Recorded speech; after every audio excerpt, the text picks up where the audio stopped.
乡土作家洪胜虎的小说《煞戏》是真侪高中生捌读过的文章。这篇小说呢，是伫咧描写歌戏班社会变迁之下渐渐衰微的状况。边芳园戏剧总团也改编这本小说，甲歌戏结合现代元素，和传统结合创新，继续传承。你想错了，哎，好的。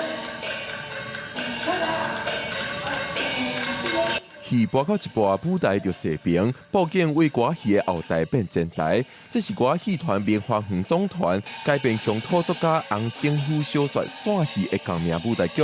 棉花园以传统歌戏结合现代剧场元素，呈现戏中戏的复古，讲歌戏的起落。50年代那时候咱社会开始转变啦，为这个农业社会开始慢慢变成这个工业的社会啊，人们的生活娱乐形式开始慢慢改变啊，所以讲歌戏慢慢无人要看，就是戏的精神就是讲，有啥物袂使改变，只有死的物件才袂使改变，会使活落来物件才会使变做传统。 洪胜虎的煞戏描写歌戏班因为大环境改变，渐渐稀微求生存的状况。边芳园演员孙翠凤讲，因也捌因为大众无看中，离开戏院，走向野台。但是这阵歌戏以多元的模样重新回来戏院，继续搬戏。现主视就是歌戏另一个黄金时代。是明华园是第一个把歌仔戏做改革。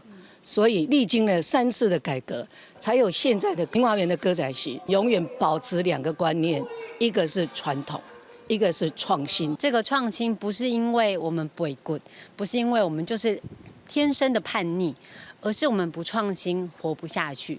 欢迎大家来国家戏剧院来看戏。 孙翠凤讲，歌戏通代代流传，传统甲创新永远爱同齐行，而且爱随时看社会一思维做改变。观众通看到歌戏多元精彩的模样，歌戏就会使继续伫济济娱乐选择的时代永久流传。记者郭文条随台北报道。